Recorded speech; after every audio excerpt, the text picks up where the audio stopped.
My name is Totalbiscuit, and I suck at Starcraft 2. Ladies and gentlemen, my name is Totalbiscuit, and welcome to another episode of I Suck at Starcraft 2. I only just played this particular match, but I just felt it amusing enough to justify making it into a video, and it's yet more of my fast battlecruiser nonsense in a TVT environment. And it shows once again how effective this build can be against early Marine siege tank push, which is exactly what it's supposed to do. And it also gives me an opportunity to clean up a few things from yesterday's show. Want to make this very, very clear, by the way. Mistake of terminology. This is the problem with terminology. Terminology and jargon is very easy to make mistakes with. And indeed, I made a mistake by calling the tap the double tap. You know, when I was telling you about tapping, sort of double tapping it to go back to the location. The tap is actually, and it's my fault for watching the day 9 at 4:30 in the frickin' morning while being half asleep and somewhat delirious. The tap, in fact, is a single button press so that it will then display at the bottom of your screen what's happening in a particular building. So let me just demonstrate for you. So here's the SCV. If I were not in a replay and I could actually press the 3 key, then tapping that would show me exactly where my status was in terms of how far building was going. So it's like, okay, so my SCV is almost finished, and then I go back to, say, the imaginary group 1, which doesn't actually exist, which might be this SCV, and then I can quickly hit the hotkey once to check on the building process, and indeed then hit another hotkey if I need to add another SCV to the queue. So I would hit 3, and then I would hit S. So I would do all of this without going back there, and that involves not queuing up stuff in the sort of newbie fashion and allows you to be a little bit more efficient with your resources.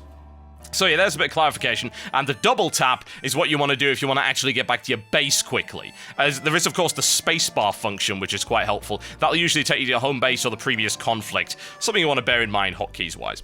Right, so Austrian one scouts me. What does he see? Nothing out of the ordinary whatsoever. Now, bear in mind that, as I've said before with this build, it requires a wall-off because you need to hide what exactly you're doing. Some people might call it a little bit cheesy, but I call it, well, why would you want to deliberately show your tech to your opponent? Like, oh my god, it's cheesy to hide things. My god, war is based on information. The less information my opponent has, the better. You deny scouting at every possible opportunity. And if I decide to build a strategy based on the lack of information that my opponent has and exploiting that, then to me, that is an entirely valid tactic. Some people might call it cheesy. Personally, I call it smart. Now, this tactic, I have significantly refined the build order. It's not perfect yet, still. Now, for instance, I would actually kind of like to know if I could get that factory out a little bit earlier, because I have a feeling I can. So let's rewind and see how early could I have got the factory out. Bearing in mind, what is the prerequisite for a factory, ladies and gentlemen? Yes, indeed, you need barracks, you need gas. So, what have I got? Have a look at my viewpoint. Okay, we're cool. Don't have enough gas, don't have enough gas. Keep an eye on that gas, folks. It needs to be at 100. There you go. And 100 gas. Okay. And then when could I have built the factory? Well, kind of now. Anytime now would be good. Yep, factory.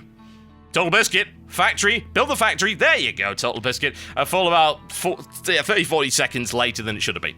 So that's a refinement I could do with this build. That's something I should bear in mind. As to the timing of the refinery, I don't know. I mean, early double gas is kind of required for this build, yeah? But it's not required to get the factory out at that time, yeah? Could have got it out earlier. Could you go for even earlier gas to make sure the factory comes out? Maybe, but that would possibly cause you a few problems in terms of your mineral count. Because you saw how low my minerals were. I was building SCVs, I was building Marines, because obviously you need a few Marines out just in case he decides to do something horrible. Maybe he goes in for an early Reaper, and you don't have any Marines on the ground, you feel like an idiot. Or maybe he just has some dudes, and you have no dudes, ergo you lose the game. Sounds pretty freaking dumb, doesn't it? So, again, I could have optimized this build probably by about 40 seconds there, but by this point, because I'm running double gas, very, very easily got the gas that I need to go straight into Starport, then into Fusion Core, and then into Battlecruiser without any interruption. That's the critical thing about this build, that you get the Battlecruiser out as quickly as possible.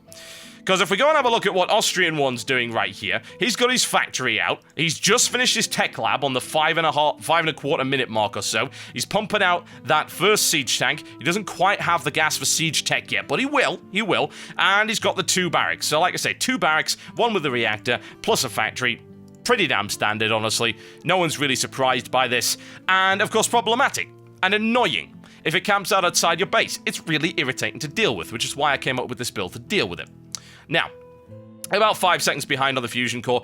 Now, I'm putting it here specifically because I don't want to be scanned out. As it turns out, that doesn't actually happen, but keeping it away from sort of your main area, this is a very common area to be scanned in. Over here, not so much. A little bit risky, especially considering, you know, you've got a fairly large base that you can hide something in. You could put it over here. That might work, bearing in mind, though, that that's going to be scouted by... If he brings a Viking along with his siege tanks here, that's going to be spotted, so that's not necessarily good. Over here? No, maybe, yeah. Possibly over here. A couple of places, whatever the case, just keep it away from your main production facilities. Now, as you'll notice, I have the money for a BC right now. So, actually, looking at it, what I could maybe do is possibly leave the gas, not have the gas quite as quickly. But would it make a lot of difference? No, it really actually doesn't. You know, that's the critical thing about it. Now, okay, here we go. So I'm being shelled right here, but he's using scans. He uses not one, but 2 scans, in fact, to have a look up there. He does not have a starport, which means that he does not have a Viking to have a look-see, which is problematic, because he cannot maintain that shelling. I can fix up the bunker, no problem at all. A single sieged tank is not very good against bunkers, yeah? It is a building. And it's not, you know, AoE doesn't really matter. We don't care. What we want to avoid is making sure that we get shelled. So, you know, a couple of problems here. I take some damage on my Marines, not so great. But again, his scanner's one-off. He's just used 100 minerals. Well, sorry, not 100 minerals, 100 energy. What the hell am I talking about? 100 minerals! No, 100 energy, which equals not 1, but 2 mules, ladies and gentlemen. That's pretty costly, isn't it?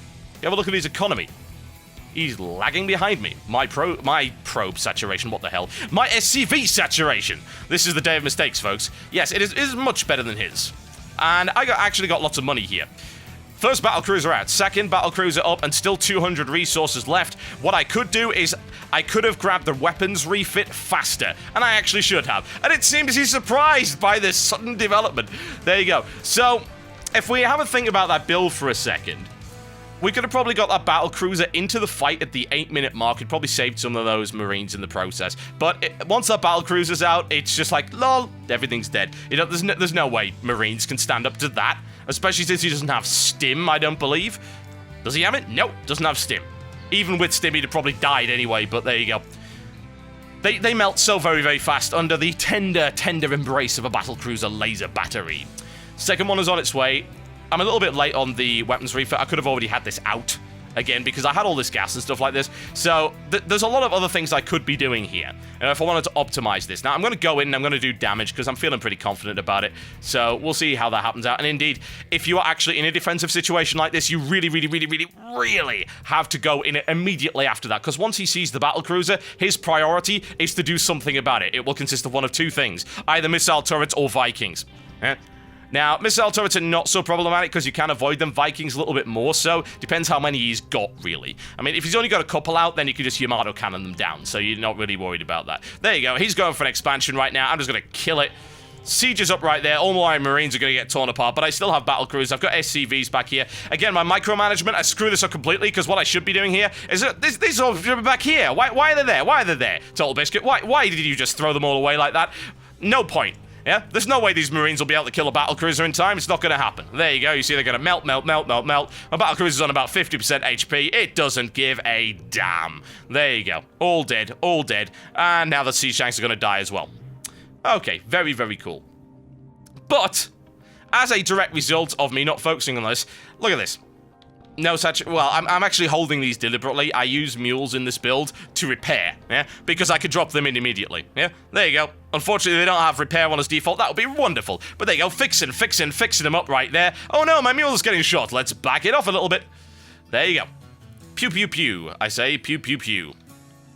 Battlecruisers kill everything. Oh no, it's a missile turret. What will I do? Yamato cannon! Thank you very much. There you go. But again, this could have been, once again, executed so much better. The battlecruiser could have been out about 40 seconds beforehand. I could have maybe delayed the gas a little bit, which would have given me a stronger economy in terms of minerals, which I could have maybe got another command center out. Again, on earlier variations of this build, I did get a second command center, and it's quite helpful, because you get your second CC. That gives you an expansion possibility, plus it gives you energy to drop more mules. So if you're in a sustained fight where your opponent decides, I just want to fight this, you know, I want to try and resist the inevitable advance of the battle cruisers, then you can bring the mules in to fix them up, and indeed if they have any Vikings on the field, you can fix them up there, and usually at sort of silver gold level, they're not particularly good with their micromanagement, so they might be able to avoid you, but usually they can't avoid the wonders of the Yamato cannon, so you just blast them into tiny little pieces, or indeed you out-repair the DPS of the Viking, which actually is not that hard considering the armor on the BC and just how much HP they have. But yeah, I did pump out a few Hellions, didn't do anything with them. I pumped out a few Marines, again, didn't really do anything with them. Eventually realized there was like 4 there. At this point, once you start eyeing the push, you might want to just sort of try and adjust the rally points and just pump some stuff out. I mean, I had loads of stuff I could have done there. I could have pumped out some more battlecruisers. I could have pumped out some Ravens. Again, nothing wrong with that. Hey, some Ravens. Oh, look, my battlecruisers can't be shot at by missiles anymore. That's kind of cool, isn't it? Let's throw some Ravens into the mix. Get some siege tanks in there. Drop an army, get a Thor out. Get some more barracks out. All of these are a real possibility. And again, it just involves remembering that actually, yes, there is a base there, and just because you have battle cruisers out doesn't mean that every opponent is going to immediately fold. You do need to back them up with something, and you have to have a plan. This is the difference between an all-in and a strategy. An all-in, which this looks very much like, because I threw a lot of my SCVs in there and did damage to my economy in the process, is something that doesn't have a next step. Yeah? Whereas a strategy is something that does. It has a follow-up, and my follow-up should have been build another command center and expand. Hey, my opponent's expansion just got blown up, and he's mining really hard here, and he's in a lot of trouble. Expand! 3 times, no less, I could have expanded here. Expansion, expansion, oh, expansion up here. Hey, look, I have 4 bases, and you, dude, have 1, and I win, because I have more dudes than you. It's as simple as that.